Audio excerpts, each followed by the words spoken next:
Welcome to Tia's Table, where we talk about making fitness and wellness doable for busy women like you and me.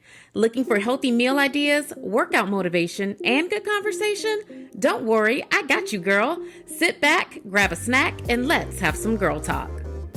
Hey girl, hey, welcome to another episode of Tia's Table. I'm Tia, a certified nutrition coach, group fitness instructor, your certified workout friend. Like, girl, I help women develop healthy habits that align with their health, wellness, and fitness goals. If you or someone you know is interested in living a healthier lifestyle, please reach out to me. You can do that by emailing me at tiavfitness@gmail.com, or you can write me on Instagram at tiavfitness, and I would love to talk to you about where you are in your current journey and to see if I could be of any assistance to you.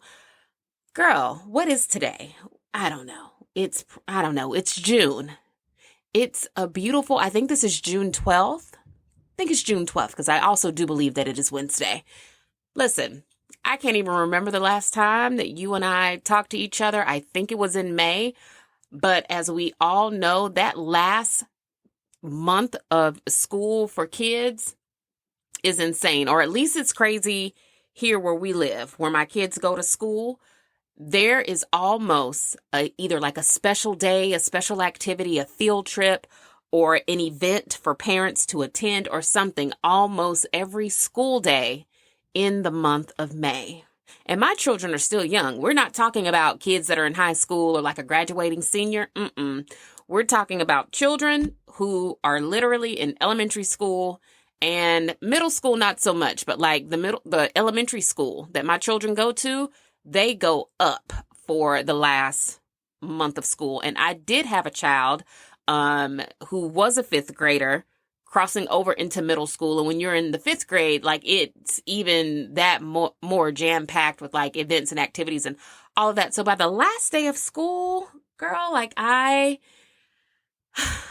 probably do need like a true real vacation by the time I make it to the end of all of that.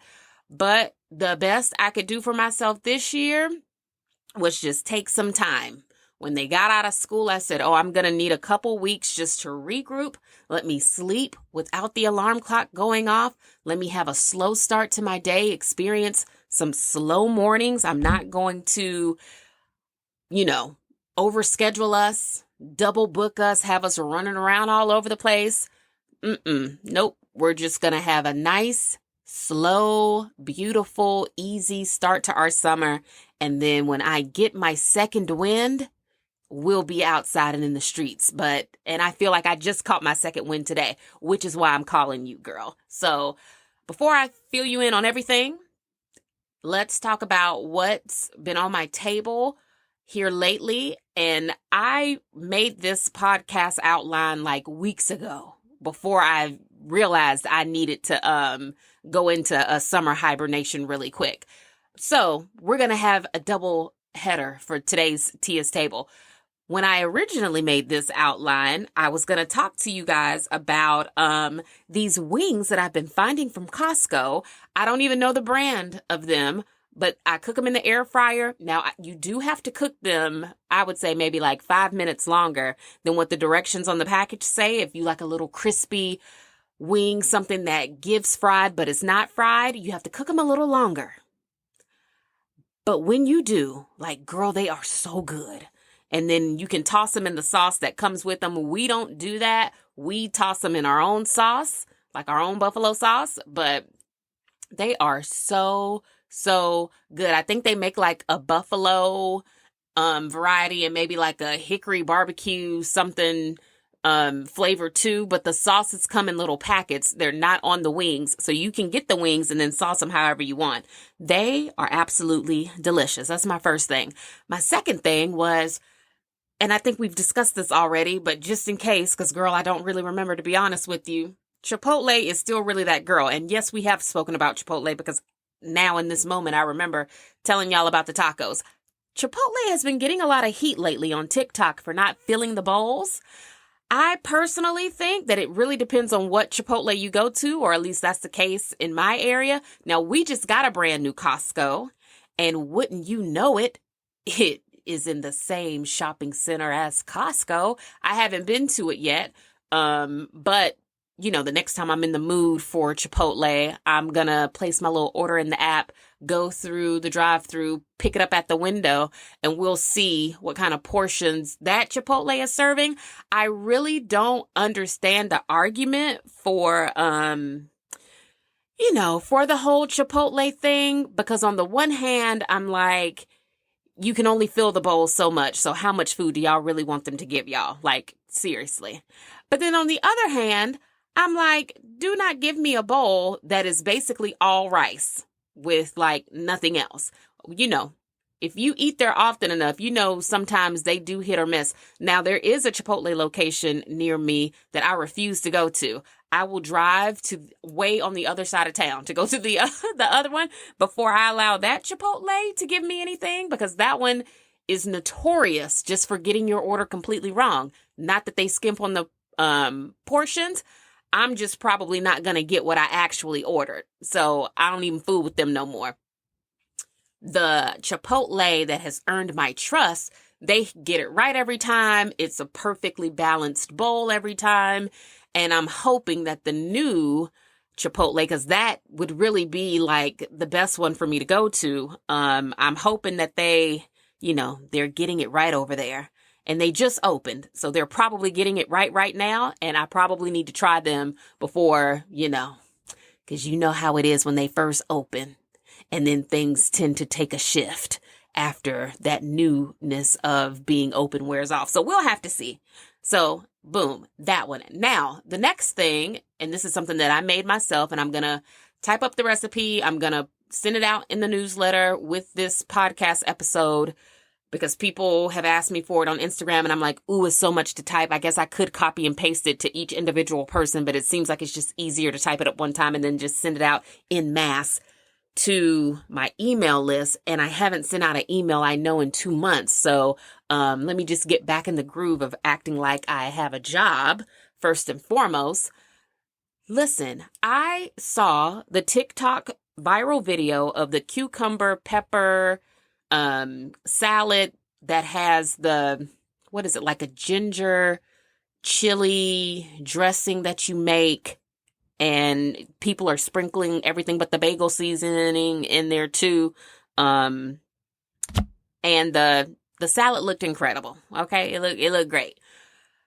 But because I tend to kind of need my meals to feel more well-rounded than that, especially in these days and times where I'm running more than usual. I'm like, from here on out, whenever I eat, in the same way that people treat protein, like you should be eating protein with every meal, in the same way we do that, like I'm all about getting in carbs now and making sure I'm getting in a lot of fiber now, right? And I haven't really been stressing myself too much over getting in tons and tons and tons of protein anymore. But even with that said, I'm pretty sure I still get about 100 grams of protein a day, which is probably like a serving short of what I should be getting every day if I'm eating for protein. But since I'm not really eating for protein right now, I'm like, no, it's more important for me to get these carbs in, and to get this fiber in. So I wanted to take the idea of this cucumber pepper salad and make it my own in a way that is right for me. So I added quite a few things. Of course I did. Number one, I added kale because I already had kale in my refrigerator and it was a use it or lose it type situation. So I threw the kale in there, right? I also felt like it would be a good idea to add roasted chickpeas because, we love a nice crunchy salad, and chickpeas are a very good source of protein and carbs. So I roasted some of those, put that in there. And then I added some garlic and herb flavored couscous to give me some additional carbs.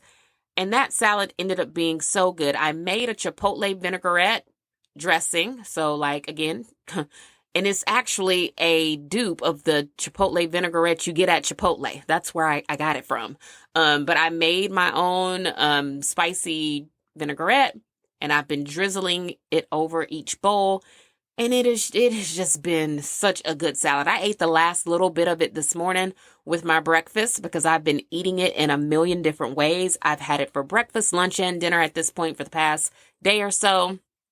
and it's delicious. I cannot wait to share the recipe. I've added salmon to it. I've had it with chicken sausage. I've had it by itself. It's just really a delicious, healthy summer salad that I think everybody will like. Of course, you can always change out the vinaigrette. And if you want or like that ginger, spicy type vinaigrette that people have been making online, swap out my dressing for a dressing that you're going to like, because that's really the only way that you'll eat it if you actually like the dressing.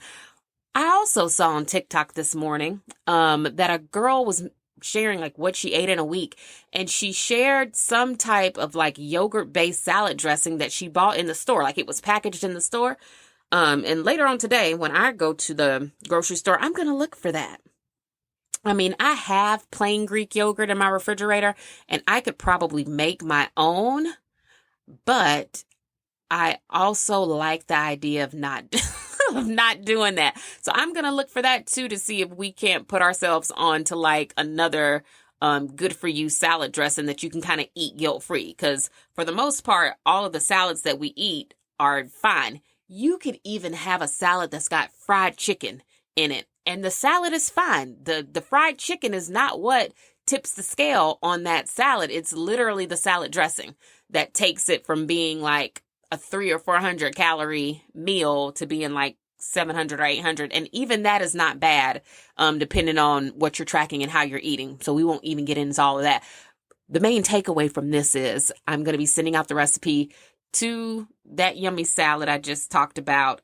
So if you're on my email list, be on the lookout for that. And you may have seen me make it and talk about it on Instagram already, but I just wanted to share it here because it was really, really that good.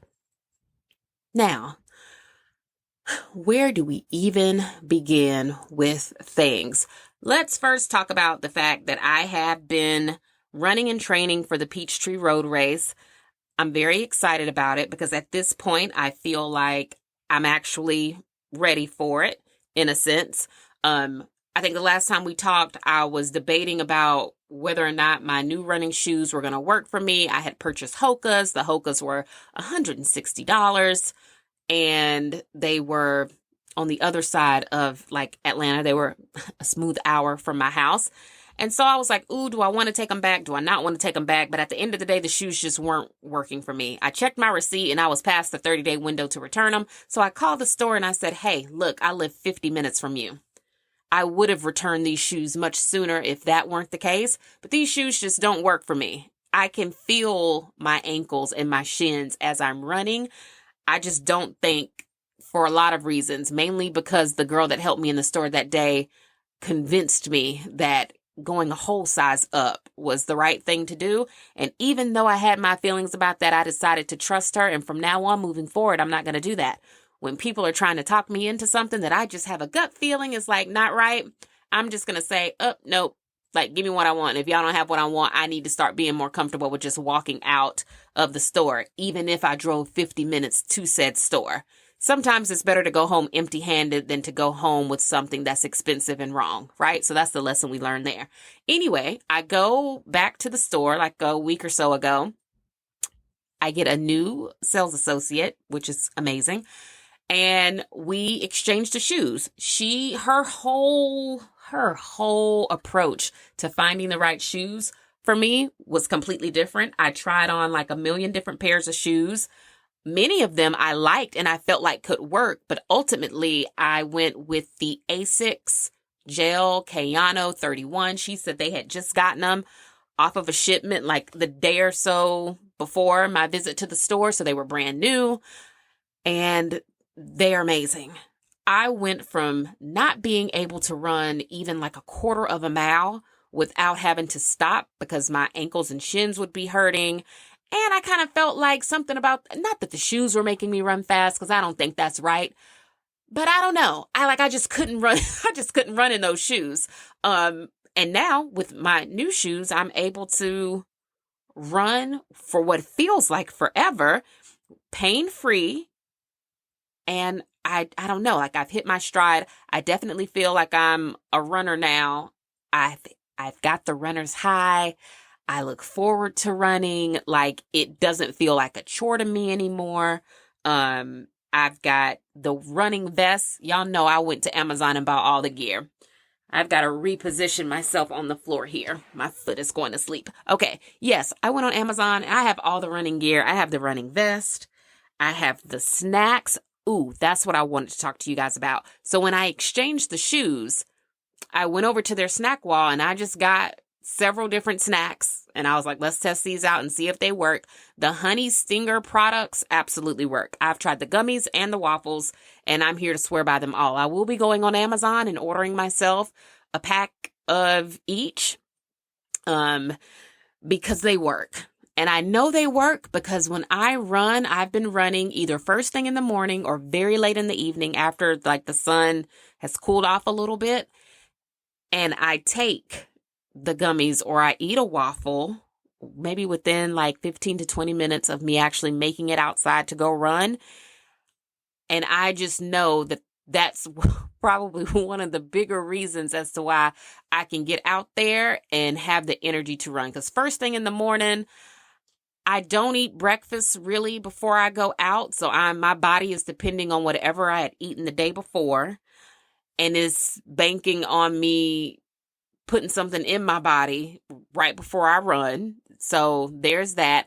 And then in the evening, by the time the day has gotten a hold of me and it lets me loose, I have nothing to give. So having those gummies and those waffles really has helped me have the energy to get out there and run. And then I think the fact that the shoes just work for me now has also really helped. So yeah, I'm officially in my running girl era, and I'm very excited about it. So the Peachtree Road Race is on Independence Day. It's 6 miles.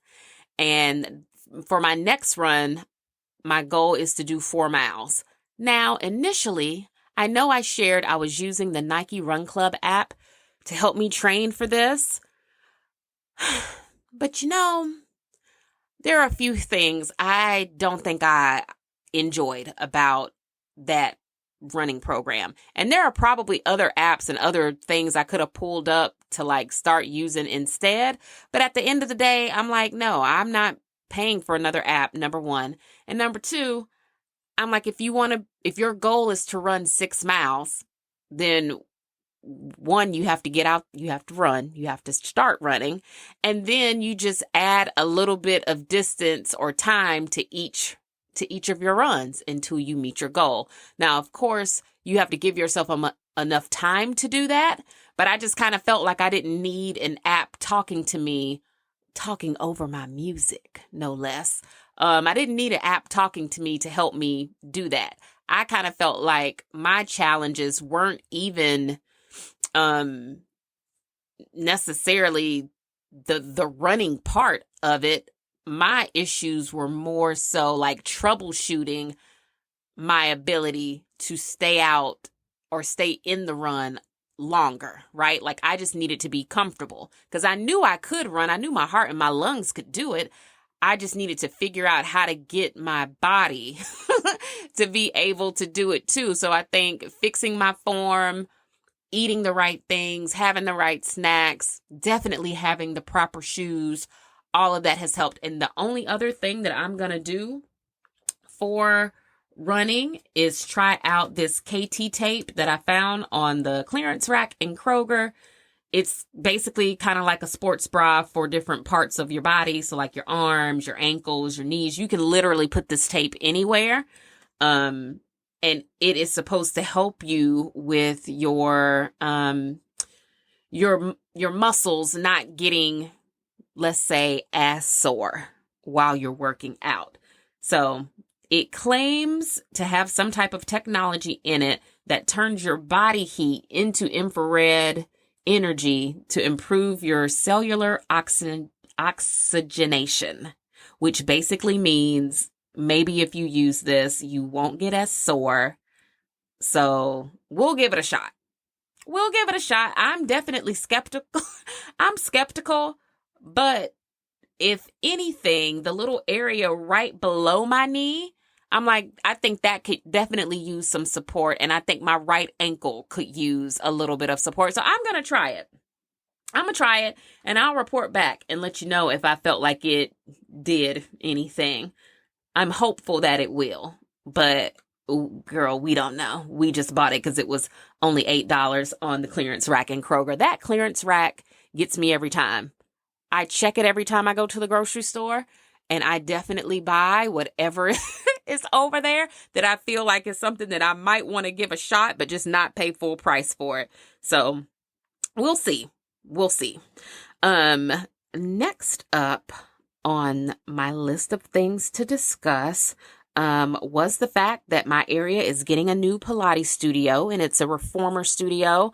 I'm very excited about it. The owner is a Black woman. She was offering a promotion for new members. The deal was so good that I was like, oh yeah, girl, sign me up. Sign me up for unlimited classes. Sign me up. Because between the running and the Pilates, like, I should be good to go. I feel as if my return to the gym will only be for maybe the occasional upper body workout once a week. Once school starts back, I think that's probably what I'll do. But I don't know. And I don't want to like pigeonhole myself into anything. But now that I've had more than enough time to kind of think about it, I think what happened with me in my transformation is that genetically, I think I'm already just like genetically inclined to have a more muscular body because I've had one my whole life. So when I was strength training and lifting heavy weights as much as I was, yes, it was helping me lose inches, and I was definitely sculpting and toning my body. But I really do think my upper body was growing, like it was bulking up. It was not slimming down. Whereas my lower body, I think, was pretty much just staying the same because I've never really had to train my lower body for it to do much of anything. Like I've always had like thighs and a booty, so I've never really had to work hard at training my lower body. And when I was teaching classes, once I thought about this all in retrospect, I'm like, yeah, when I was teaching classes, I taught a Pilates style class like every day. Like that is what I was doing all day, every day. So it was very much so light weights, lots of reps, a lot of calisthenics. We used other pieces of equipment too in that class, but none of it was like heavy weight. And the only class that I taught outside of that Pilates yoga fusion class was I think people call it body pump. So if you're familiar with body pump, it was a class that was kind of like that, where we did use racked weight, but I only taught that class once a week, and I didn't even teach that class every week. Like that class was not on the schedule every week. And once I thought about that, I was like, well, you know what? Maybe that's what you need to go back to.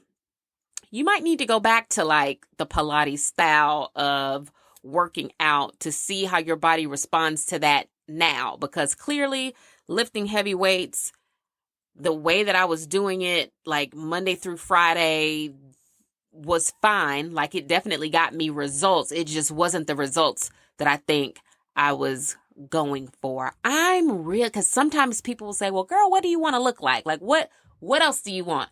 And I'm like, you know what? I want like the Leela Rashan aesthetic. I want the 90s actress baddie body. That is what I'm looking for. I'm not trying to look like a video vixen. I'm not trying to look like a BBL girl or anything like that. I'm going for that classic 90s body. So yeah, you think of like Vivica Fox in her prime. You think of Leela Rashan. You think of like a Nia Long. You think of who else? Sanaa Lathan, right? You think of the actresses from back in the day when they were in their prime. And I think that's what I'm going for. I feel like some of and I don't want to name them because I feel like that's, not what we do here.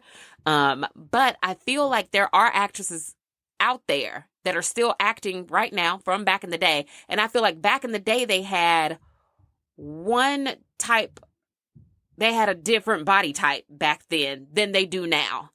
Like now I feel like some of them have gotten a little skinny. They're a little smaller than what I would want to be. Well, what I would want to be, but like back in the day in their prime when they were in like The Best Man or what is that? What's that other movie?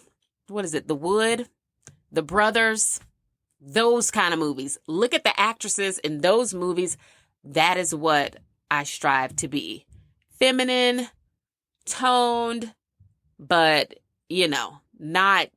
not super small in any way. So in case you were wondering what it is I'm trying to get to, that's what I'm trying to get to. And I'm hoping that going back to something like Pilates will work for me with my running. I hope that those two come together and give me what I want. So we'll see. I don't know. We'll see. Something else that I have done for wellness since the last time we've talked is I finally cut my hair, and I did get a pixie cut. My pixie cut, it does give 90s. Like it's getting me to where I want to go. Like it's step number 1 and me heading in the direction that I want to be in. It really does give 90s. I love it. But let's talk about it. Because having a pixie cut, I don't think it's for the faint of heart, right? I do not have a perm. So let's start there.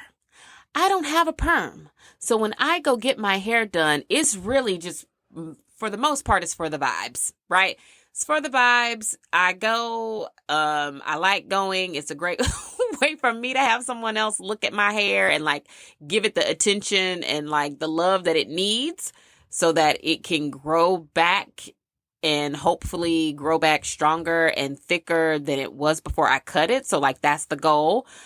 But because I am natural, like my style just doesn't last, right? And I don't know if it's a thing where I need to like just give it more time and maybe train my hair to get used to being straight, or if it's just one of those things where it's kind of like, no girl, just never expect this to last. I have spoken to a lot of girls who have pixie cuts who, say that I just need to figure out the best way for me to sleep on my style.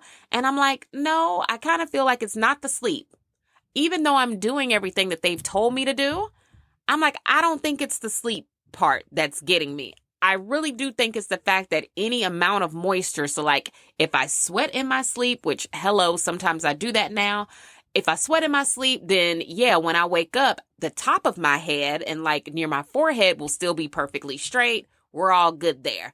But like maybe the back of my head and the sides of my head, like right above my ears, the area around my ears, that is going to start to revert. It's going to default to its original setting, right?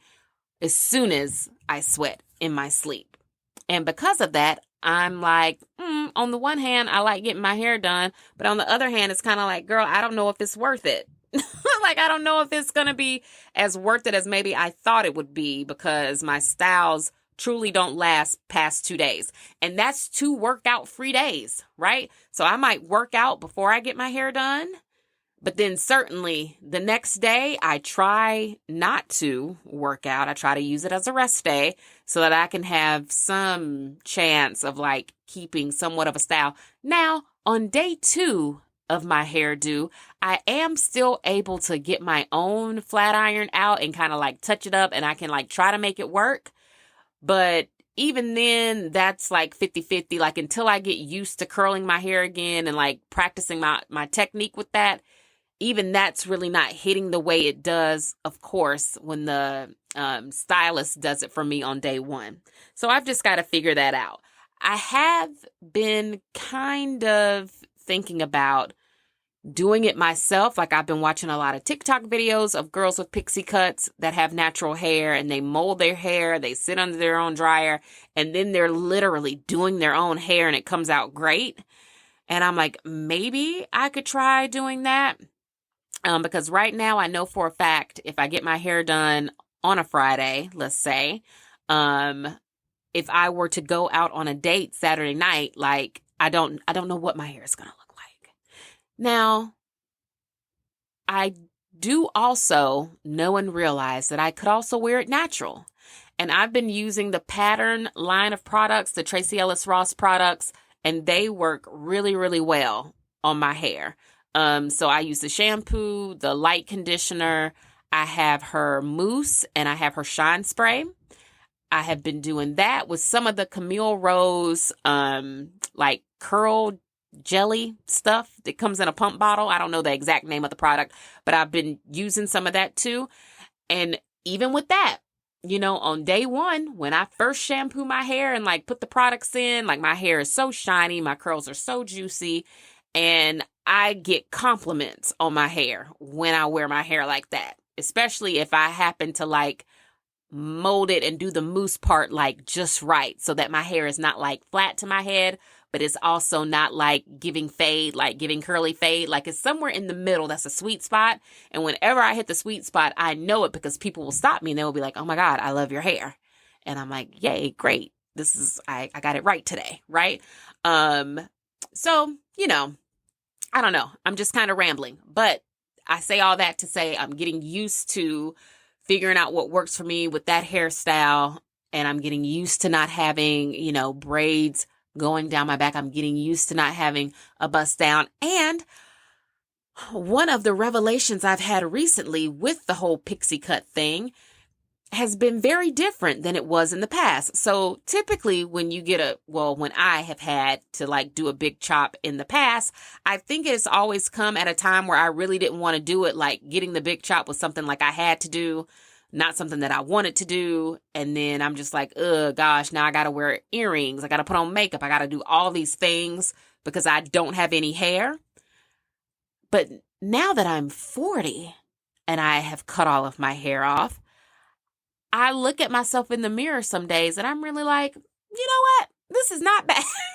This is actually not bad. I think you actually look, a lot better without all of that extra stuff going on, which I don't want to say that like I'll never have another sew-in or I'll never have braids again, because trust me, I will. As long as I'm living, I'm going to do things to my hair.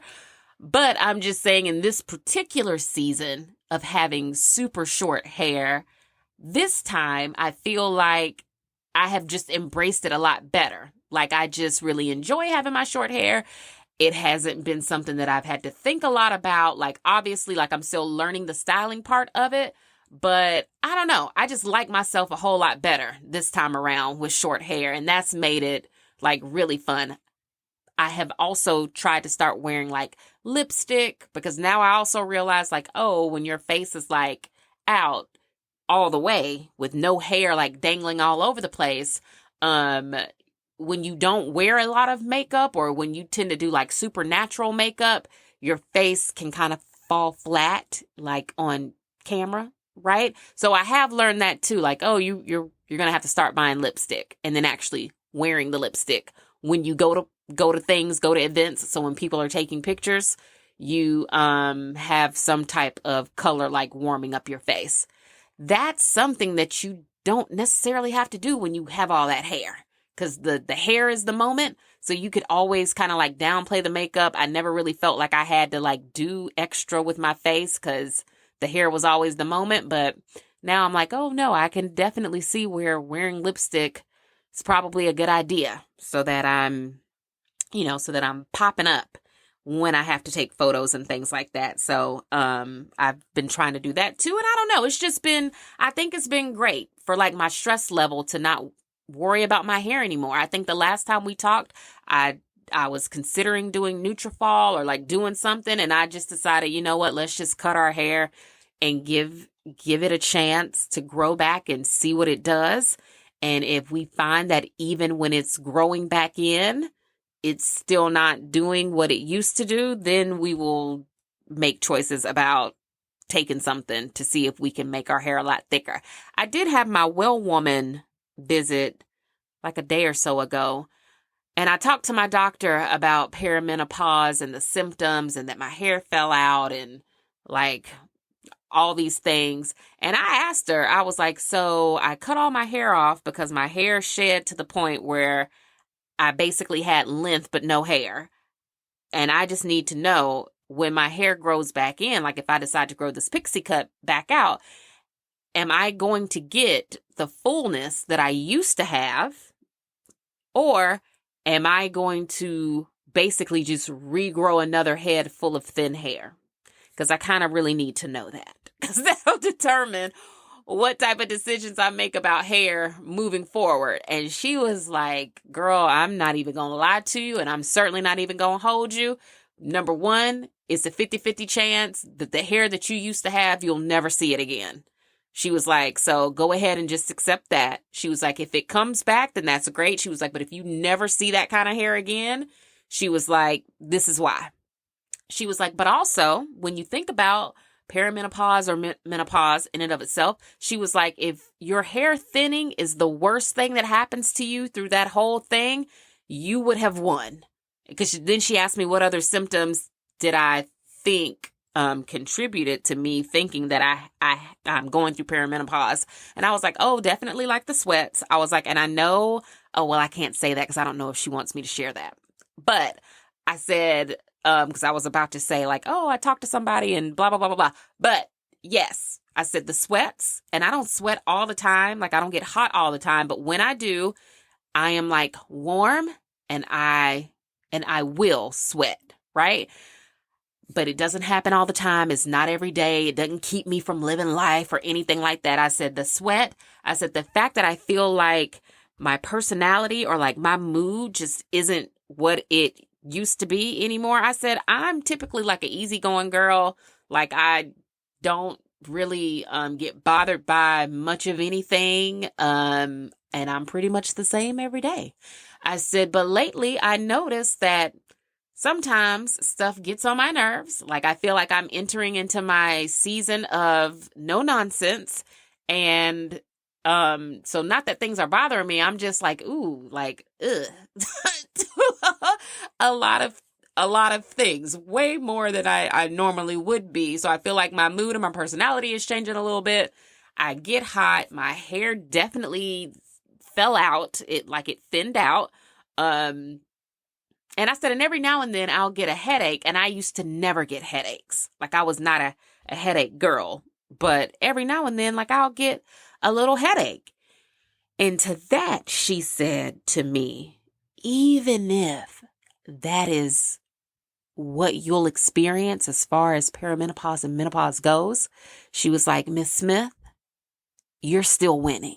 She said, because the things that I hear from people when they come in here, she said, because she's younger than me. So she was like, the things that I hear, she was like, it makes me want to keep like some type of journal or diary of all of the different symptoms that women are telling her about every day. So that when she gets to this point in her life, she'll have like a little record book that says like, oh, this could be that, this could be that, this is normal, like whatever. And I'm like, well, yeah, you probably should do that. Because no one ever talks about perimenopause or menopause. I think the conversation is just starting to get going with it. I said, but nobody ever talks about it. So when you have a really bad headache, you're like, oh my gosh, like, do I have a brain tumor or is this just a bad headache? I said, if my body gets super hot all of a sudden and I'm sweating, I'm like, is that a hot flash? Or like, is something happening to me? Like, do I need to call my doctor? I said, when my hair fell out, I was like, ooh, I slick going through something that I need to like go to the emergency room for and have them like take my blood and like do a workup on me really quick so we can make sure like I'm good? Or is this just perimenopause? I said, because if it's just perimenopause, I don't need to bother you. I said, but if it's really something wrong with me, then of course I need to be seen. And I said, and I think it's hard for women at this age to determine what's regular perimenopause or menopause and then what they should absolutely go see a doctor for. Like, short of chest pain, we really don't know when we should go to the doctor at this point in our lives. Like, what's frivolous and what's serious? We don't know. We're just out here guessing because no one ever talks about it. when you're a young girl, they have books about you getting your period and going through puberty and all of that. Now, I'm sure it's probably some menopause books out there. I know Suzanne Summers was like on her menopause, or she was in her menopause bag, like telling us what to eat and what to do. So maybe I can read one of those, pick up one of those. But I feel like even those books are probably more so telling you what to do, like what you can eat and what you can take, and which I guess is probably helpful. But even with that, because I asked my doctor about that, I was like, well, isn't it certain supplements I can take? And she was just like, you know what? She was like, I never really recommend that kind of stuff when women come in here talking to me about perimenopause or menopause. She was like, because at the end of the day, it's not like a prescription medication. She said they do make medications specifically for some of these symptoms. She was like, but doctors really don't give them out unless your symptoms are so bad that it's keeping you from living like a quality life. Like if your symptoms are debilitating, she was like, then we, will discuss different prescriptions for you. She was like, but if you're still able to like live your life, it's just that it's getting on your nerves a little bit. She was like, yeah, no, girl. She was like, if you want to take some ashwagandha, do it. If it makes you feel better, or if it makes you feel better about yourself, do it. She was like, but I don't even recommend any of that outside of magnesium and the occasional like melatonin to help you sleep. And she was like, and even with those, sometimes I'll tell people, oh, like try magnesium or try melatonin. And she was like, and for some people, those things don't even work. She said, so it really just depends on the person. She said, but the most important thing you could do at this like stage and at this age in your life, she was like, is just to embrace all of it. She was like, so look for the good in it. She was like, instead of focusing on the fact that like you had to cut your hair and every now and then you get a little hot and steamy, she was like, focus on some of the good. And so then she started like naming good things that I should be focusing on too. And she was like, think about all you can do. She was like, so you, like you're training for that race. So she was like, so you're running. She was like, you're learning more about how to be good to your body. And she was like, and that will ultimately help you like in the long run. She was like, you're at a place in your life where you can like go do things. She was like, so think about some of the things you like to do and then do them.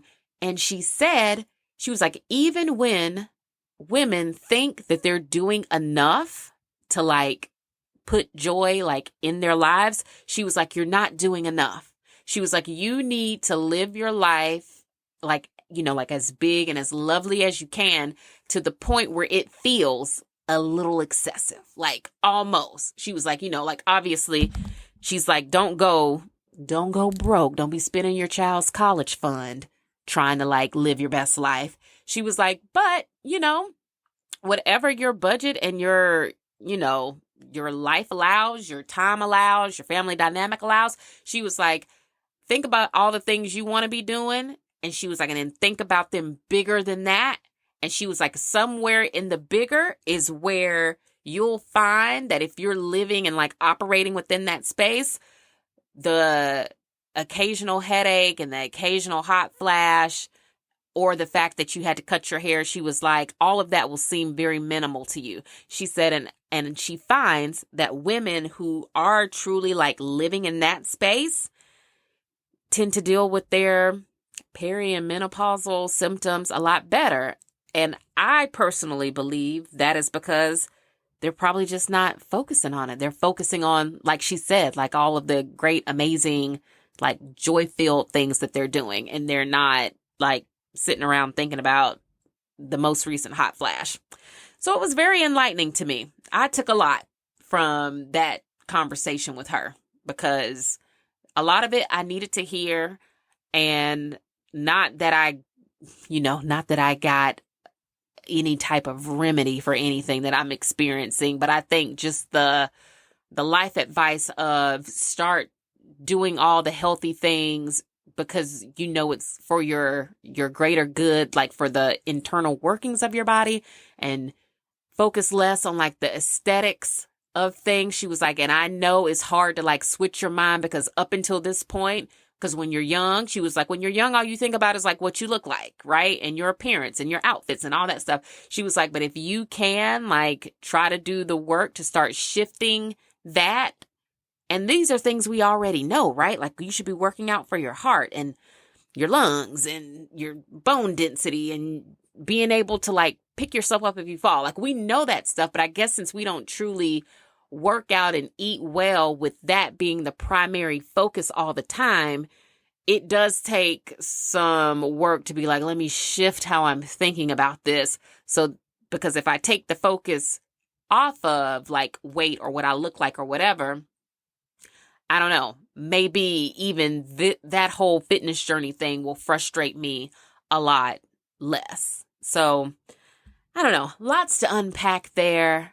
I should really send my doctor like an edible arrangement or something like that, because she laughs at me. We have like a great time during my appointments. And I always tell her like, girl, your day is going to get much easier after I walk out of here. But for these 45 minutes that I have with you, let's talk about all the let's talk about all the things that almost made me want to like call the nurse line, but I held off because I knew I was coming to see you.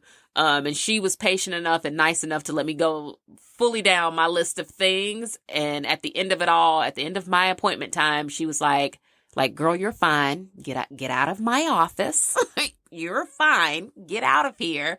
And just try to focus on like the best parts of life instead of focusing on this one little handful of things that doesn't seem to be going your way. And also get out of here. I've got to go see other patients who no doubt will be talking to me about this same stuff all day long. So that's kind of like that was kind of like a pixie cut term perimenopause doctor's appointment update, but we got it all in there. So that's good. I read a book and I shared this on Instagram. I was in Goodwill one day looking for something that I can't even remember what I want. Oh, I was looking for records. I was looking for records because, my husband got me a record player for no reason. It was like a just because thing.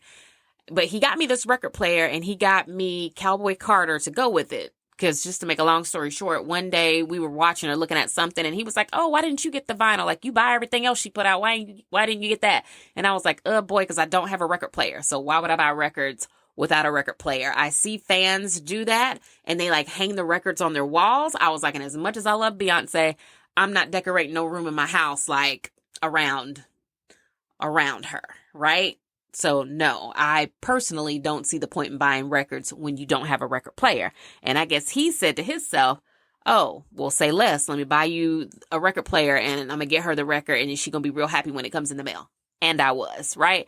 But then I was like, well, we can't just listen to Beyonce our whole life. I mean, we could listen to Cowboy Carter for the rest of our life, but no, because now that I have a record player, I also feel like I'm in my Nina Love Jones stage of life too. So, which again comes back to being a 90s baddie. See, you see where I'm getting with all of this stuff?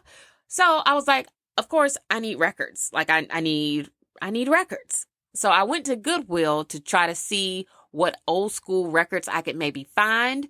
And they had none. There were 0 records available. I asked one of the ladies that worked there, like, girl, where y'all keeping the records? And she was like, girl, you got to come early on Saturday morning to get the records. And if you're not here early on Saturday morning, you probably won't get them because they sell out every weekend. And I said, oh, I had no idea.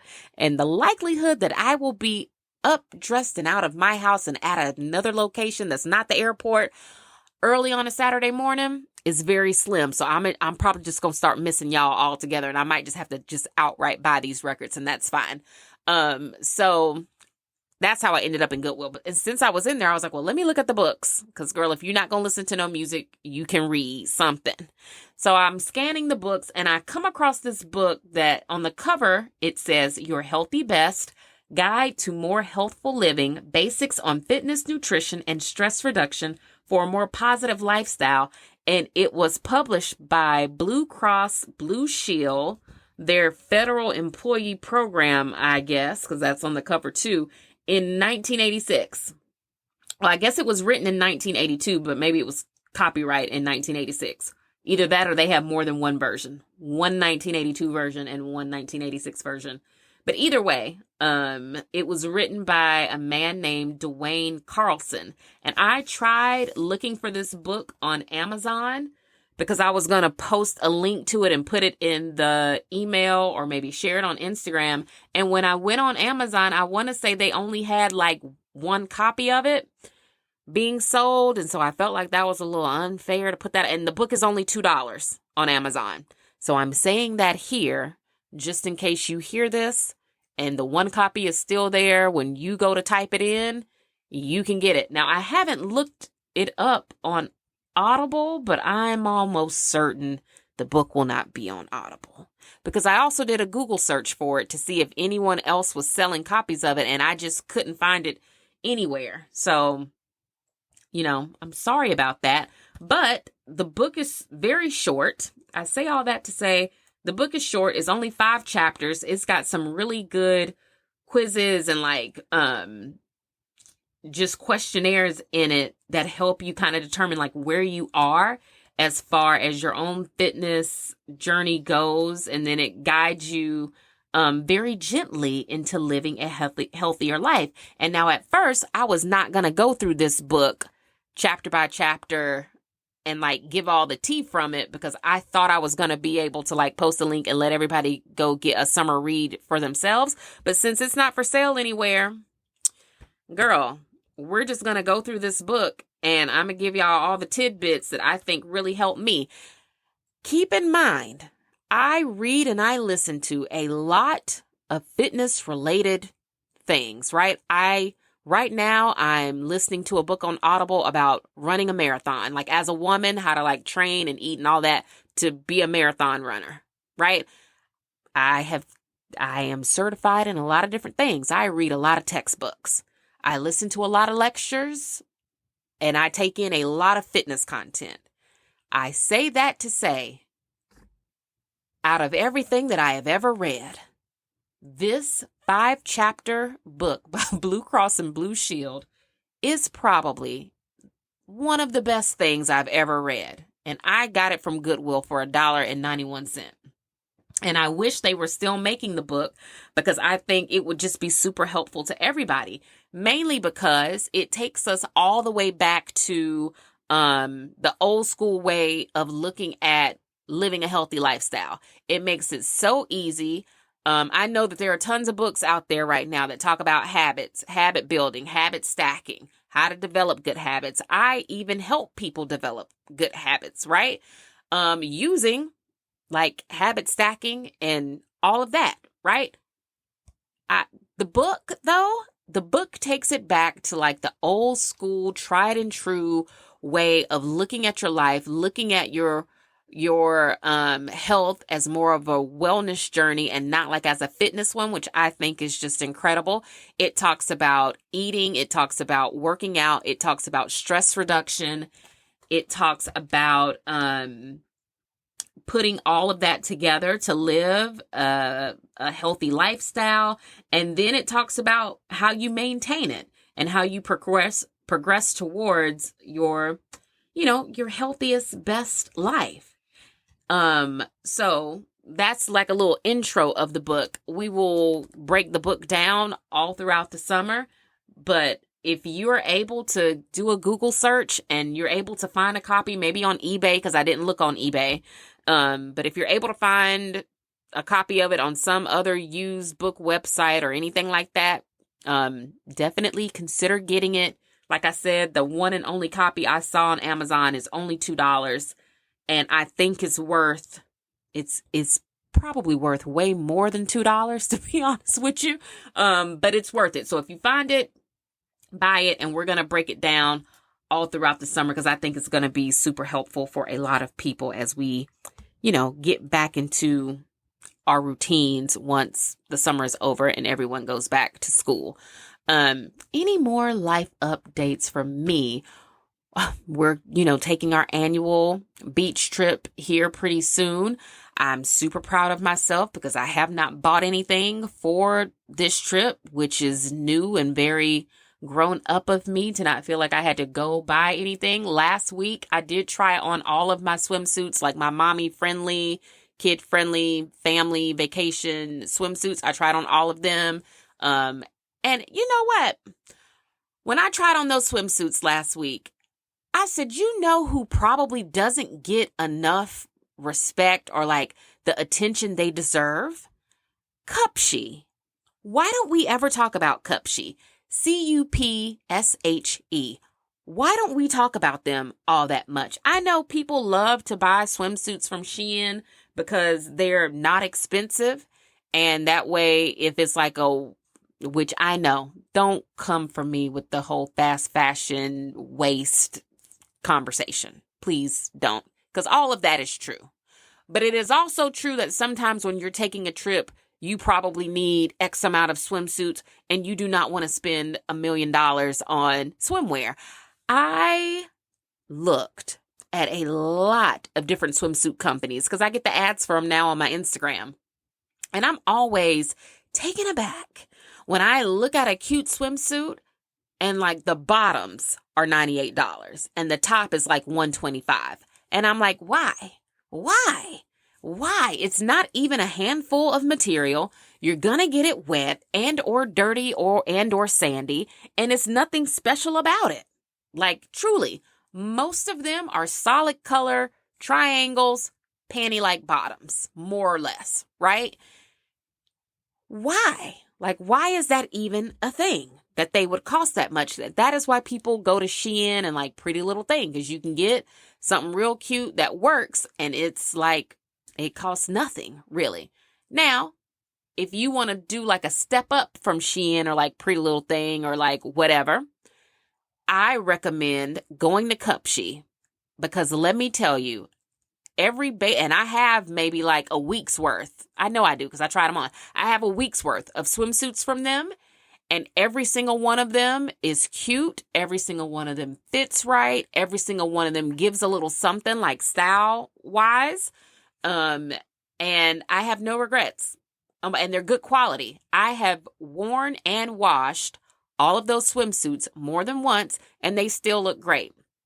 Now, I guess if we had to compare Cupshe to anybody, I would maybe compare it to like a Target swimsuit, but just better. Like the quality is better. I have swimsuits from Target that I also tried on last week and decided they wouldn't be making it to the beach with me this year because I'm like on one of them, the straps do something weird. And then on one of them, it's just cut weird. Now that I have like better, I can see where like, oh, this is not good. Like these swimsuits need to fit like the ones from Cupshe. Because they're amazing. It's like they were made for, first of all, like a real woman's body. That's number one. And then number two, again, like I said, like the quality and the design of them is like top notch. Like you feel really cute and sexy and playful, but then also like appropriately covered or uncovered just enough. So like if a Cupshe swimsuit says it's cheeky, it's really cheeky. You will not end up basically wearing a thong. Like it's not going to ride. It's not going to give you a super high wedgie to the point where it's kind of like your whole butt is out. Nope. If there says cheeky, it is cheeky and it stays cheeky all day. If it says full coverage, like your butt is not going to be out, then girl, it's full coverage and your butt really won't be out. As long as you get the right size, right? Like, because if you size down, then you get what you get and you can't throw a fit. But if you buy your actual right size, their bathing suits fit like beautifully.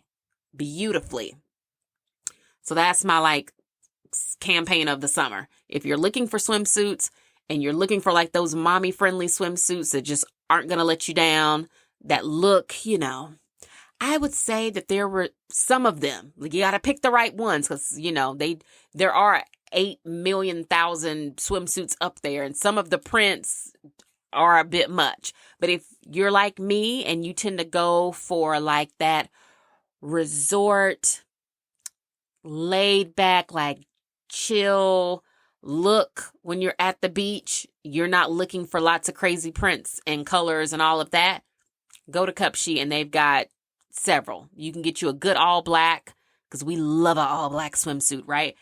Get you a good all black, get you one with some cutouts, Get you one that's like just the standard spaghetti strap, maybe with a little V cut, like whatever, because I have both of those. They have a really cute denim blue that I bought last year. And I think it's still up there. Get you something like that that's a little Americana without having a flag on it. Really cute denim blue bathing suit. One of them that I have is like a green shimmery not unicorn, but it puts you in the mindset of like that shimmery green you might see like in a unicorn horn. It gives mermaid kinda. It's strappy. It's got cutouts. Love that one. What are the other ones? I think I have like a burnt orange one that I'm super excited to wear. And there's another one. It's missing me right now. But anyway, I was talking to a friend about swimsuits and all of that because she just found like the cutest 3-piece swimsuit situation. And I was like, oh, I didn't even know like that was a thing. Like I think she said it's Jessica Simpson, and I didn't even know Jessica Simpson made swimsuits. And I was telling her about Cupshe and how Cupshe is like a win every time. The bathing suits are moderately priced. Like I have never paid more than $30 for a swimsuit up there. And I don't know, like they just work for me and they're great. So when we go to the beach in a couple weeks, like we're going to be ready to go. Of course, we have to find a place for the dog to go while we go to the beach. And that has been like a headache and a half. Because of course everything's booked. There's no room at the puppy inn. And I'm trying to find room at an inn. I found one just before I called you. Luckily, but then of course they were like, oh, make sure your dog is up to date on all their immunizations. And I'm like, oh, okay, no problem. My dog actually goes over the summer to get his shots, right? Like our annual appointment is over the summer. So let me just check and make sure that his date hasn't passed yet. Of course I check and it's time. It is time for him to get his shots. So I got to find somebody that'll do that so then I can book the doggy thing. And I'm like, it's just so much. It's so much. And that's why we really need to start tapping into that higher joy-filled place my doctor was talking about. Because I'm like, why is it so much? Just to go on vacation with my family, I got to get the dog shots, take the dog to a doggy hotel. I've got to make sure I have all of the right, swimwear, right? I got to make sure all these children, they also have the right swimwear. And don't even get me started on trying to find swimwear for a teenage girl.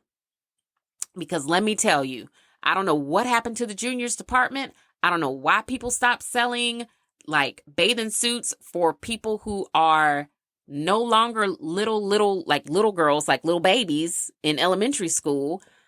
After your daughter gets out of that sizing, like once your daughter probably is like what? I think they sell like 14 to 16s at most stores, right? Once your daughter gets to a place where the 14 to 16s start fitting maybe like too tight up top, right? Because she's starting to fill out. If it's too tight up top, she's got to move on to like straight into the women's department.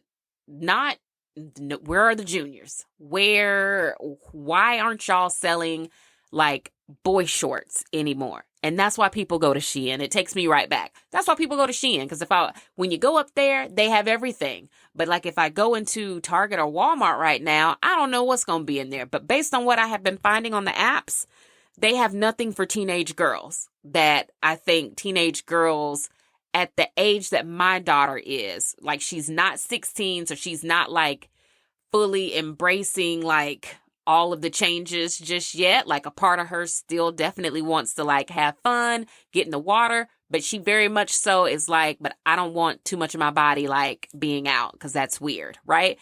So I'm like, where is it? Give me a boy short. Give me a one piece that don't have 80 million cutouts and zigzags that like a grown woman would be fine wearing. Like where is the juniors department? And why did y'all start trying to lump the juniors and the women's all together? Why? Whose decision was that? Because it was a bad one to make. But yeah, it's so much work. You got to make sure you have the shovels and the pails so they can make sand castles. Like my husband and I already made a decision this year because normally I would go to like Costco right? And I would buy all of our beach snacks and drinks and like groceries. Well, certain things I would go ahead and buy that here at home, and we would pack all that stuff into the car and like go to the beach.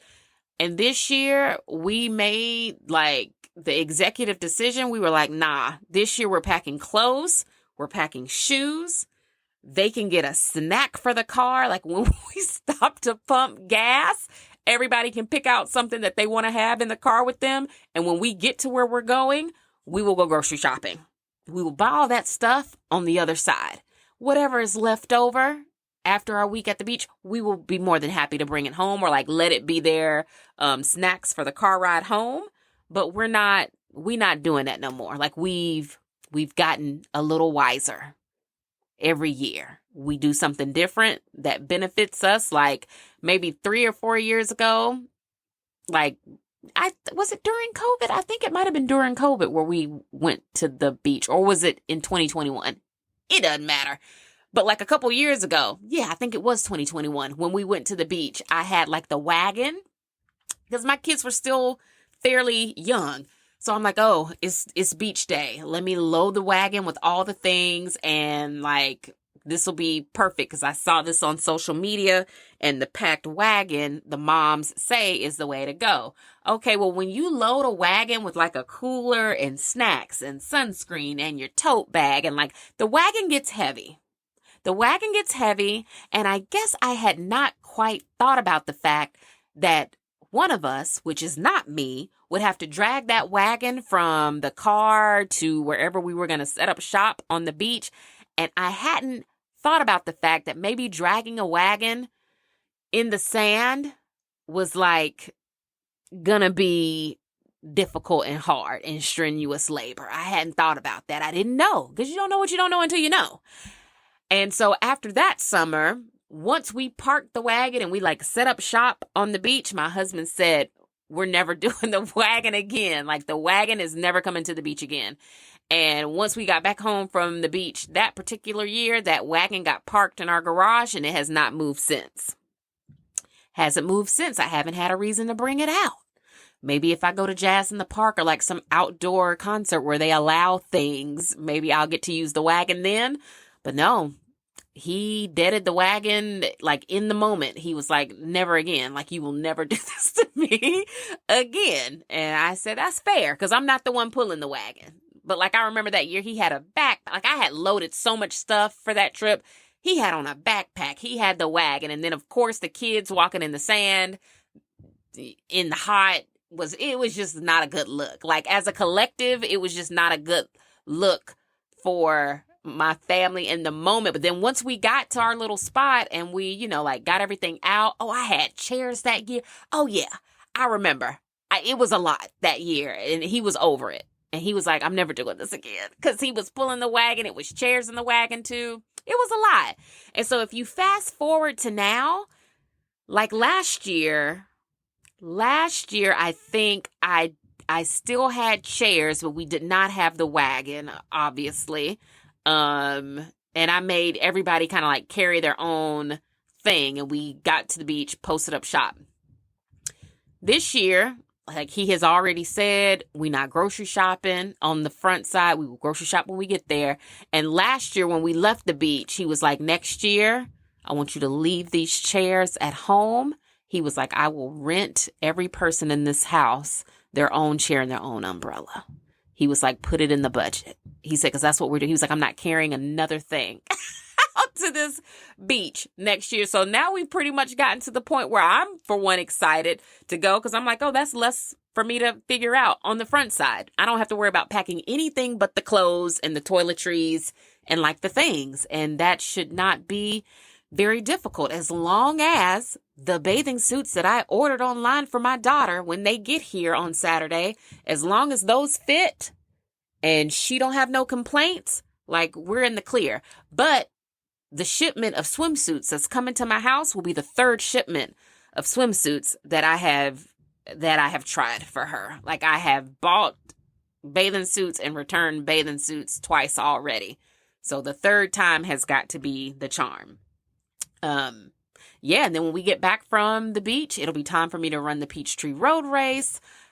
very excited about that. My husband is going to run with me. He who has not trained like at all for this will probably be able to put on 10-year-old running shoes, go out there and run it like it's not even a thing. And like he has had surgery on his feet multiple times.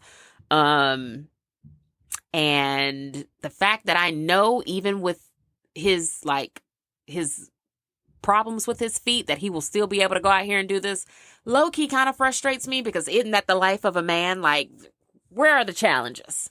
You know, where they don't have to have babies, they don't go through menopause. My doctor even told me that now when they get checked for prostate cancer, it is a blood test. So someone figured out how to test them for that without even having to do like the physical exam that they used to have to go. So I'm just like, really? So things just get better for them. Things just get better for them as they age. Like, no one cares about what they look like. They can lose all their hair. And I mean, as long as they keep a beard, I guess women are like, I guess, you know, yeah, you just have to have a job and a beard, I think, and not be mean, not be a jerk. And your life is like pretty set. Whereas like women, it's like, you gotta work, you gotta make money, you gotta be a good mom, you gotta be able to cook, you can't be dirty, you gotta keep a clean house. You gotta have that outfit on when it's time to step out and do it. You gotta do it. You can have nails, but they can't be broke. You can get lashes, but they gotta look natural. They can't be too full, too fluffy, because then everybody will talk about you. You can try something new with your hair, but girl, don't get it too short. Don't have it too long. Is it humped in the front? Is your lace lifting?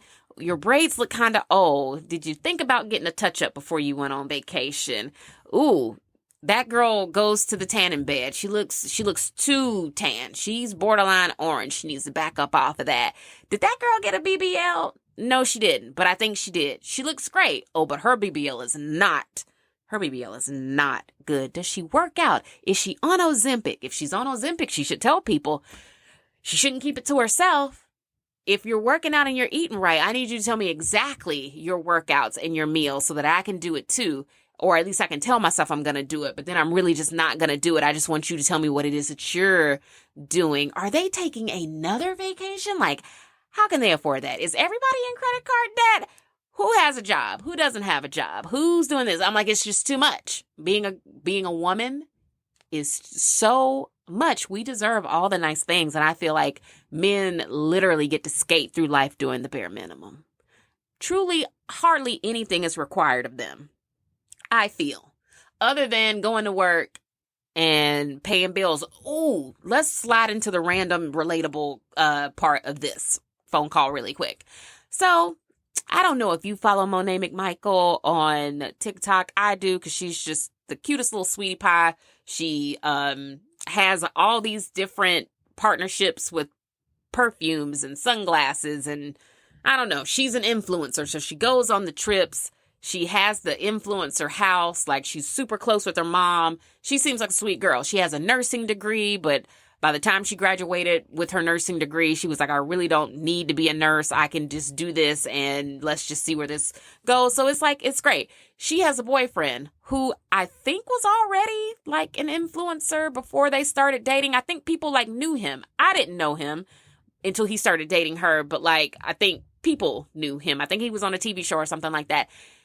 He has always presented himself as like a lover boy, like a good boyfriend, like he does the sweetest things for her. He even moved to be closer to her when she bought her house, because I think he was living in another state. They are adorable together. I think he's 31, she's 24, so that's kind of like, but you know, whatever. 31 to me in man years is still young. It's practically like him being 25. I'm not even gonna hold you, right? So the fact that she's 24 and she comes across as a very mature 24, so their age gap does not bother me. He was interviewed by somebody else who has a podcast here recently, and on the podcast, he was talking about how, you know, in 2024, people really need to think about what it really means to be a provider, because in 2024, men are expected to pay all the bills, pay for all the dates, pay for all the vacations, pay for you to get your hair done, your nails done, your lashes done, buy you bags, buy you gifts, like do and he was like, and it's just so much in today's economy to expect that all from one person, right? And as I'm listening to him talk, I was not like, it didn't rattle me in any way. Like, I'm like, well, yeah, he kind of has a point. Like, it is 2024. And that does sound like a lot to put on a young man who might just now be starting out. He just graduated from college. He might have his first job. Like, he might not be making that much money yet. And if the dating pool that he is selecting from is expecting all of these things from him, that's a lot to put on somebody who just might not be at that point in their life yet, right? Because I have sons, and I would hate to think that at like 25 or 26 is some woman out here that's going to be expecting them to like basically spend all their money on somebody, and like they're not married. Like, you're not married, y'all don't have kids, just in dating, you're expecting him to like pay for where you live. Like, is that what people are saying? I could be taking that whole conversation the wrong way. But when I was listening to him talk about it, I was like, okay, well, him and Monet don't even live together. So I'm not even sure why he's saying the stuff that he's saying, because she bought her own house and we know she pays her own bills. Like, they're not in a 50-50 situation because they don't live together. And I always thought that when people were having these conversations, it was just always assumed that the people live in the same house. Like, if you live in the same house, then I'm like, oh, okay, well, I can see where like how people would need to have the conversation of like, how do we split stuff? What is which person's responsibility? What is he going to pay for? And those kind of conversations.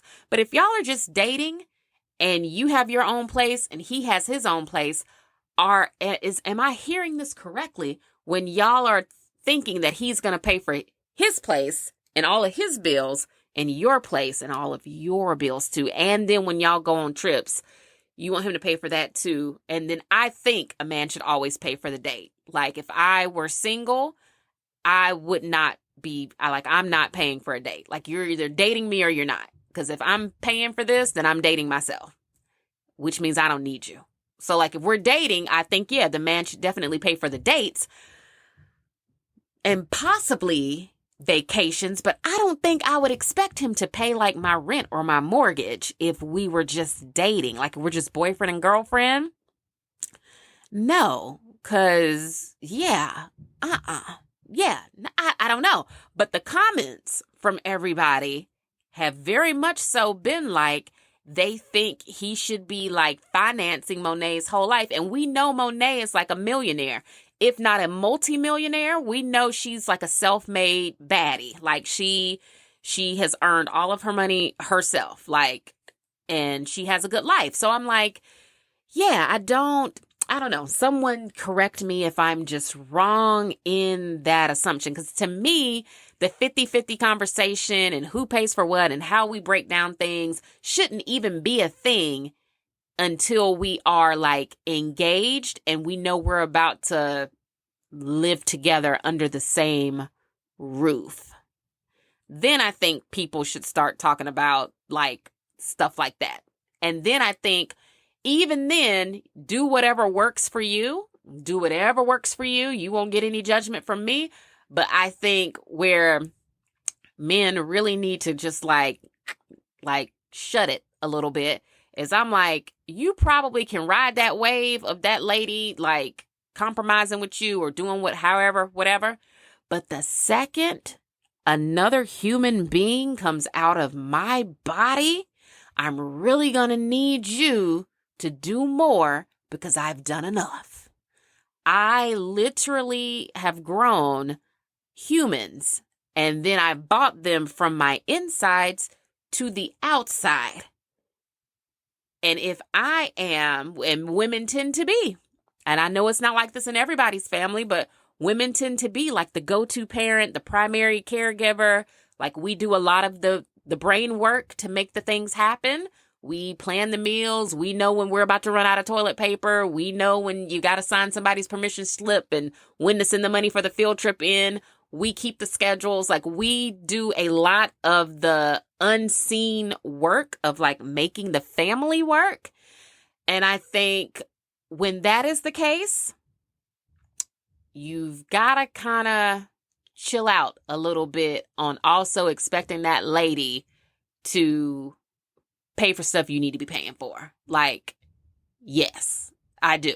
I think once you have kids, and I think that's basically even what he said in his comment. If I'm not mistaken, he was like, well, once, a woman has a baby, if she decides she wants to stay home or she wants to work less or whatever, then he was like, yeah, that's a conversation that you as a man need to have with her.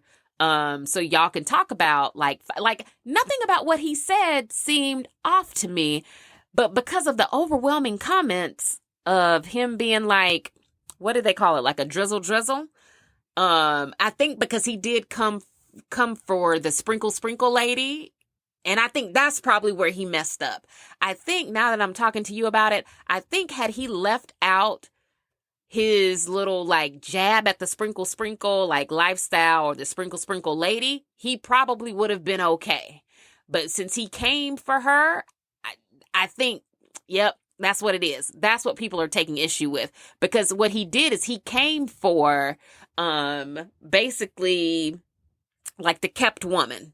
Like he came for that, and he was basically like, no, like that's asinine for you to think you're supposed to be living like a sprinkle lifestyle. And I'm kind of like, well, no, because if whoever she's in a relationship with, if they can afford to keep her, then let that woman be kept. Because to me, when I'm looking at videos online, the women that are happy to share that they are kept, I saw a woman a few days ago that she was out shopping. Her husband was with her though, but they were out like doing like a vlog, and she was like showing her life as like a kept wife, or like whatever her words were for it. That lady was like in Van Cleef. Then they went to Cartier, and then if I'm not mistaken, they went to Louis Vuitton. And it's not even about the labels or the amount of money that was spent. It was just the fact that the lady woke up that day and she had something to eat, and she got dressed in her very beautiful like dressing room, right? She got into a car that looked like it was very comfortable. If we're going to be running errands, that was not a bad car to run errands in. She got to the shopping mall. She went and picked out things that she liked. That man was holding all her bags, and whenever she panned the camera over to him, he just kind of waved and smiled. He didn't look pressed. When she was done, they got back in her car. I think that woman drove through Starbucks, got herself an iced something or another, because she did the little iced coffee rattle that people like to do. And then that was it. And I'm like, well, if that is that lady's life and she's married to somebody that's happy to do that for her, let it rain. Like beyond the sprinkle, like let it go. But my FYP has been just in shambles over him and his comments. And then the other thing that was showing a lot on my FYP, but I think it's kind of died down, was something about a girl named Fanita. And I don't know what Fanita said to anybody or what Fanita did to anybody, but Fanita was all on my timeline for quite some time. And I think people let Fanita go because I haven't seen her in like a day or so. But those two things were like everywhere. Then the other thing that I've seen a lot on social media is the conversation. Well, two. One of them is the conversation around Will Smith and the Bad Boys 4 movie. I haven't seen the movie yet, but the movie did great. Like it was the number one movie in the box office. And there were all these articles that came out talking about how, I guess moviegoers have forgiven Will Smith. Like he is redeemed. No one's talking about the slap anymore. We've moved past it. And I'm like, And they were saying all of this, like the Black community has what? And I'm like, let's pause for a second. Because I'm a member of the Black community. And, within the community is probably some subcommittees that get together and talk about different things, and they might have other feelings. I don't know. But no one that I know in my real life even talked about Will Smith slapping Chris Rock after like a day or so. Like when it first happened, everybody was like, dang, did you see Will Smith smack Chris Rock? Whatever. But then after that, we moved on. Like, no one cared. I never heard anybody like say anything disparaging about him. I never heard anybody say they were boycotting him or I'm never going to another Will Smith movie. I never heard anything like that, as a Black woman in the Black community that lives in a very metro Black area. I never heard anybody say anything like that. So it did not surprise me when Bad Boys 4 was #1 at the box office. I actually assumed that it would be when it came out because I'm like, oh, we live for Bad Boys. Like, we've seen them all. We've seen them all more than once. It's kind of like that other franchise. What is that? Fast and the Furious? Like, as long as him and Martin Lawrence want to keep making Bad Boys movies, we'll keep watching them. We love it. We like the two of them together. We like the action. We like the fashion of it all. Like, Will Smith, Mike Lowry, he wears some really flashy things. It's the cars. It's all of it. Like, we like them as individuals. And then when they get together in the same place, it's almost too much for us to even handle at one time. It's kind of almost like when you see Beyonce and Kelly together at one time. You're like, oh my God, or at least that's how I am. I'm like, oh my gosh, So I really didn't get the uproar over that. And again, maybe I'm just like in my own little bubble and I'm not realizing that people have bigger feelings than that. But no, I have always been rooting for Will Smith because let me tell you one thing. Again, we're going to tell men what they need to do. So play this out loud for the man in your life. Let me tell you something. If a man has disrespected me and my husband has quietly and off to the side in private told that man, you don't got to say nothing else to or about my wife ever.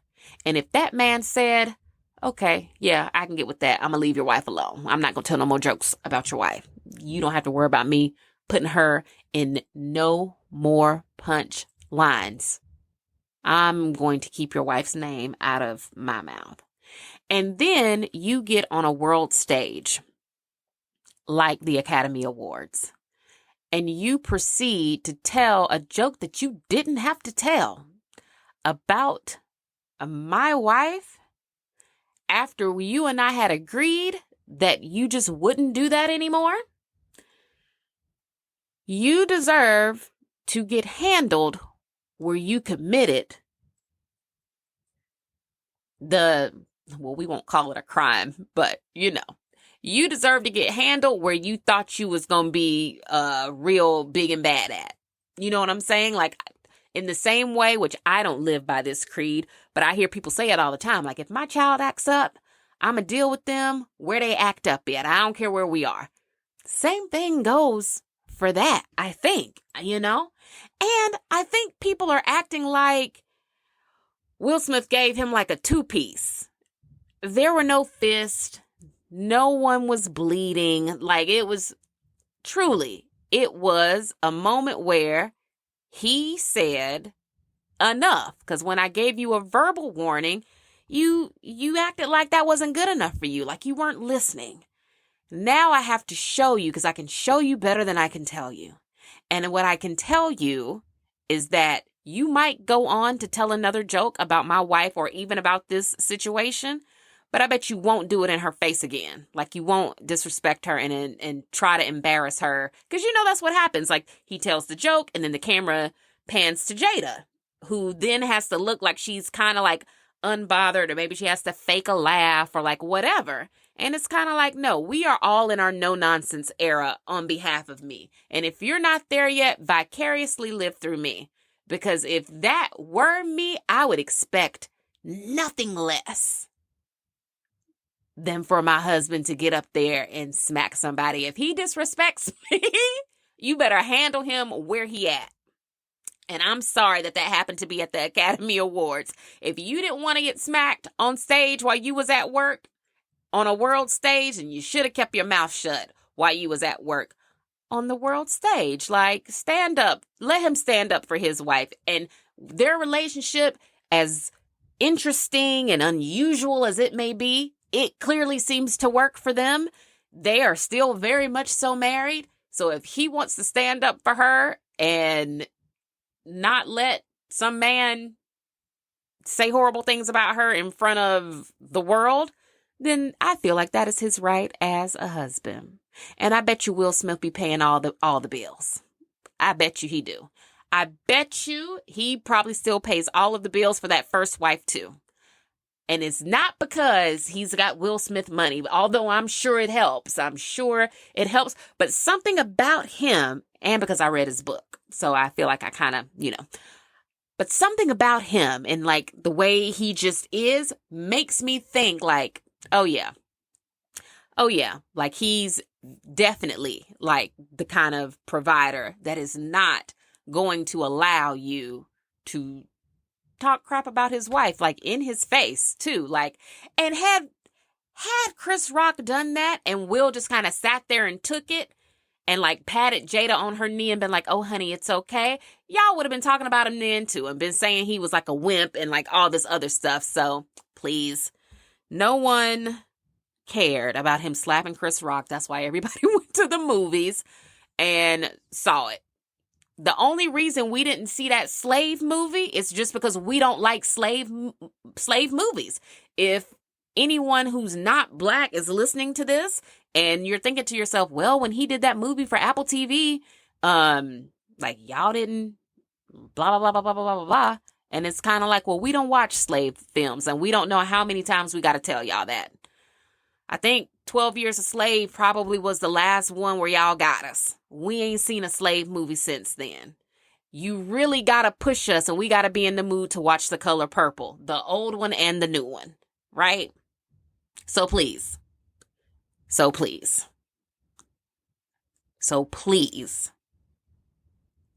leave the black community out of your think pieces. Don't be trying to think a piece for us. We like who we like what we like. We probably are going to stop telling and sharing what we like if this is what you're going to do with it. Leave it alone. Leave it alone. Something else that I have seen recently that I just think is so good. Well, one of them is not new, just new to me. I started watching The Bear last night because it has been awarded so many different times. Like the actors in it have been winning like everything. So I was like, you know what? Let me start The Bear and see if it's really what the people say it is. And girl, it is. It's everything they say it is from episode 1.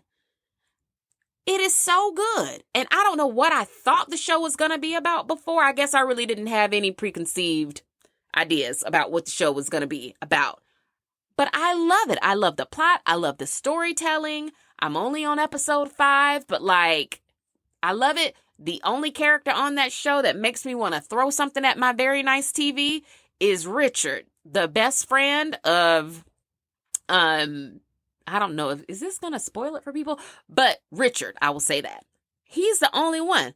If something happens to Richard on that show, it'll be perfect. Like, it would be perfect. But Richard yells and screams too much for me.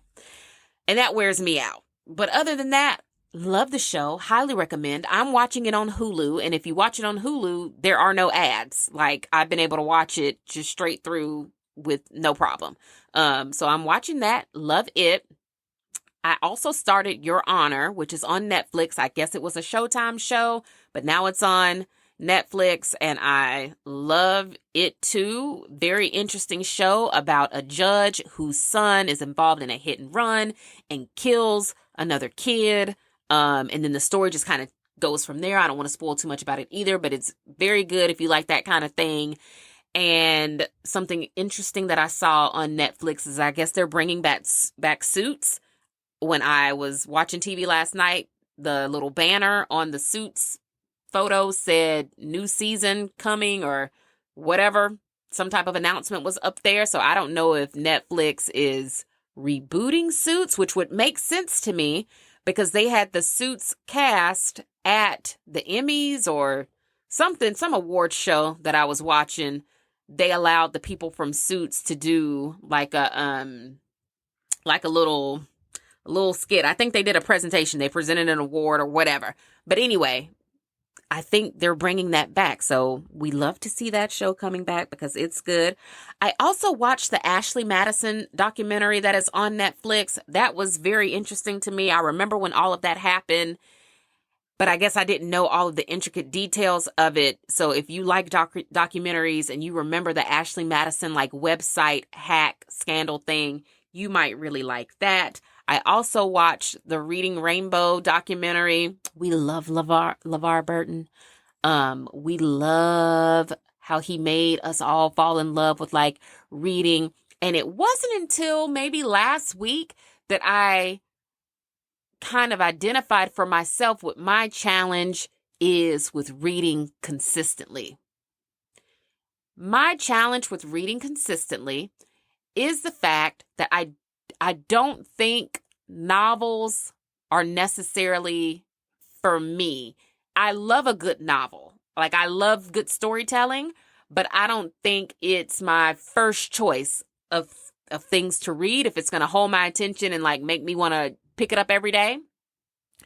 And I had to admit that to myself last week. So what I have learned about myself is that I love a good vacation read. So like definitely when we go to the beach, I will pick 1 or 2 books off of my to be read stack that I already have here in this house. And I'll take those books with me and I'll read in the car on the way to the beach. I'll read while we're at the beach. I'll read on our way back home from the beach, unless I'm all read out. But I think I'm definitely a vacation reader if it's going to be a novel. But I think on an everyday basis, I like learning something from what I'm reading, which is why I'm doing the marathon book on Audible right now, because it's teaching me something, which is why I read the Guide to More Healthful Living by Blue Cross and Blue Shield, because it teaches me something.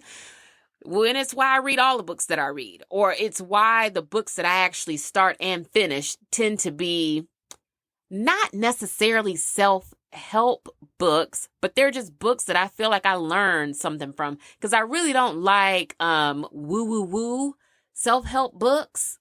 Like I don't want to read about that.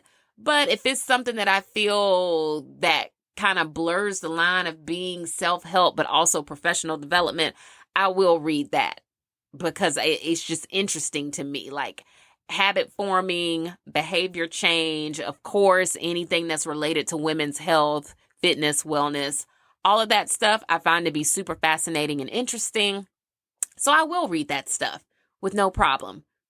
And I think that has helped me to come into that, to come into knowing that and accepting it makes me more at peace with like setting a reading goal for the year and sticking to it.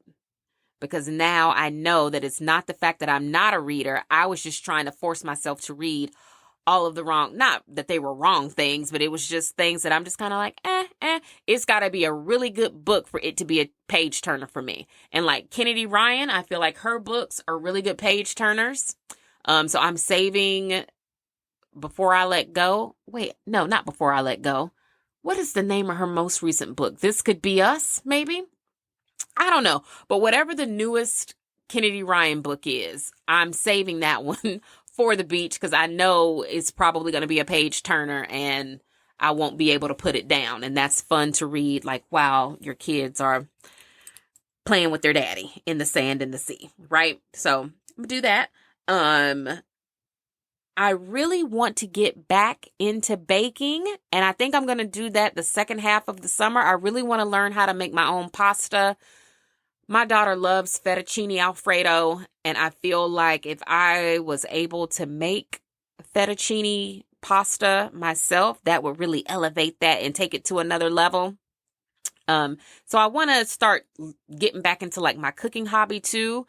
And I think I'll wait until after we get back from the beach to do that. But I'm super excited about that for this summer. I'm trying to think if there was anything else I wanted to chat about before we go. And in this moment, I feel like we have discussed enough for one call. I can't think. If there was something else, it is that. Oh, Rihanna launched her hair care line the other day. And I think what she did, which she's so smart. just in general. But I think what she did that was really genius was she just started wearing her natural hair, like from the get-go, so that she's like, take it or leave it. Take it or leave it. I'm going to show y'all my hair out the gate, because what you're not about to do is drag me like y'all did Beyonce. So you're not about to pressure me into doing nothing. I'm going to show you my hair, and you can take it or leave it.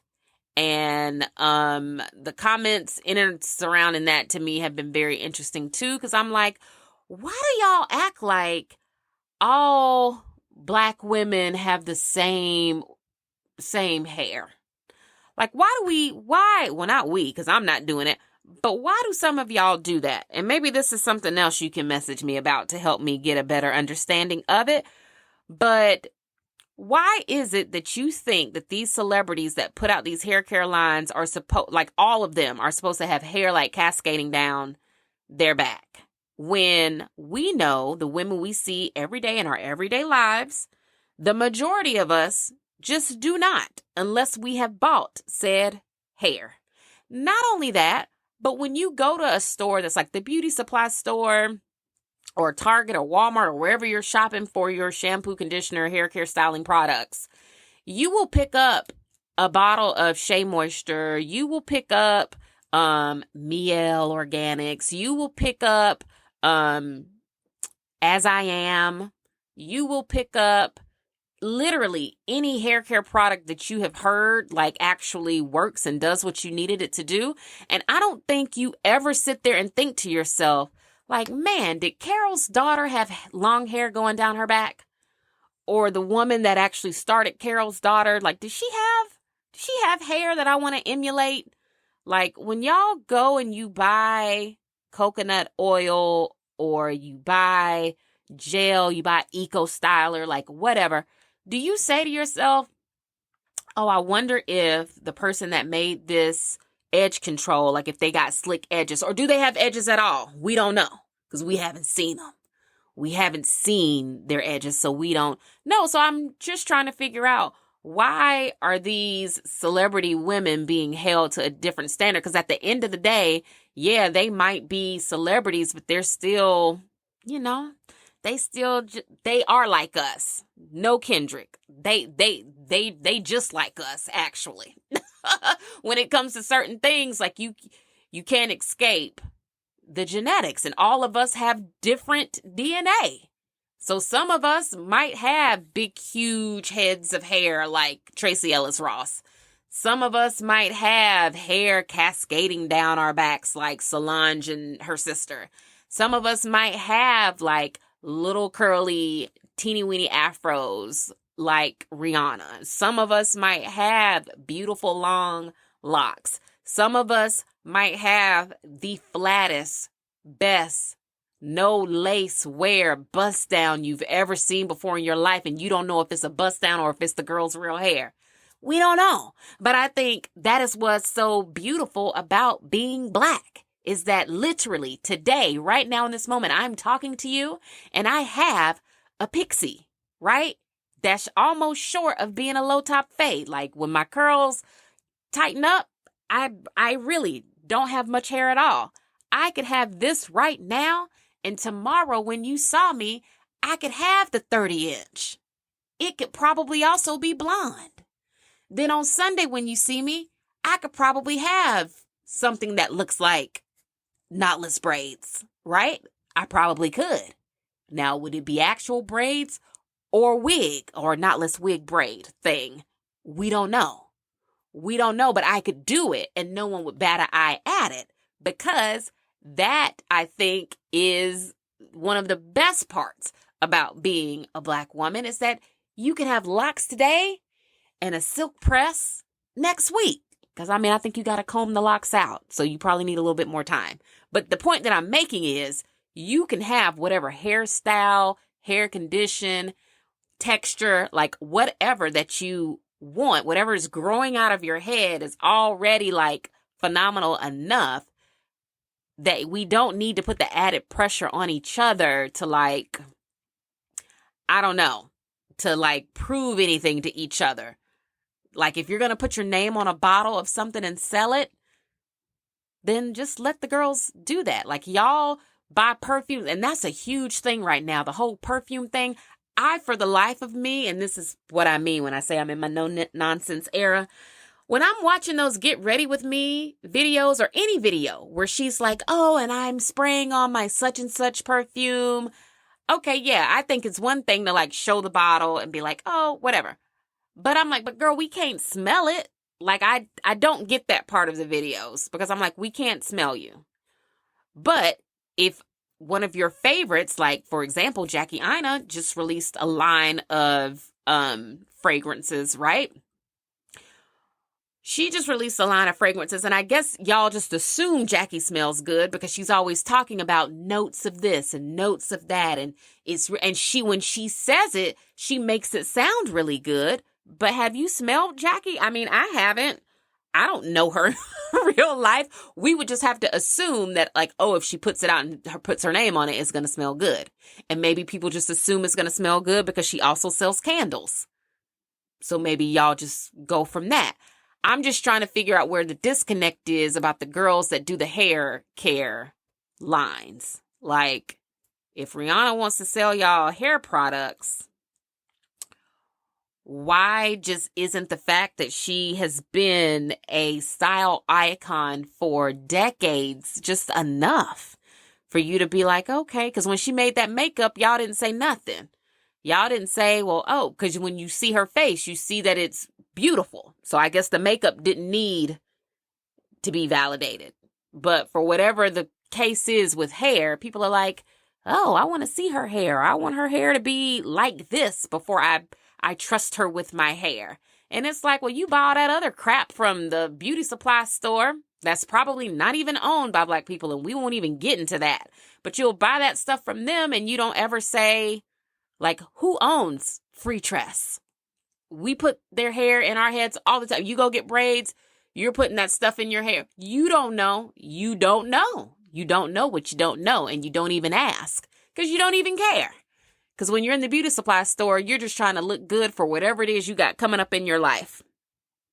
So I feel like the whole conversation around making these women like prove something to you really is just kind of crazy. Like, either buy it or don't. Stick to what works for you if you don't want to support it. But don't like get online and be like smearing their efforts to, I don't know, step out into something new. Because my goodness, it's not doing what you think it's doing. It comes off like not that great. Leave these women alone. Either give them your money or keep your money to yourself. It's very simple. Speaking of, it's very simple. I haven't seen that lady on my FYP in a long time. I wonder what she's been up to. But anyway, I think that's enough. I think we're all caught up. We're on the same page. Now, over the summer, we are going to do like some Q&A fun things that I think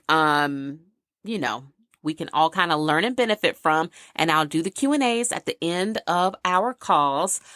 One of the questions that I got this morning was, how can we stay motivated over the summer to work out? Because obviously over the summer, it's time to like travel and party and just have a more easy way of living, so you don't necessarily focus on fitness all that much, or maybe you're not just allocating that much time to it over the summer. And I totally get that. So how do you stay motivated? I would say, number one, I think summer is not about motivation, and summer is definitely about discipline.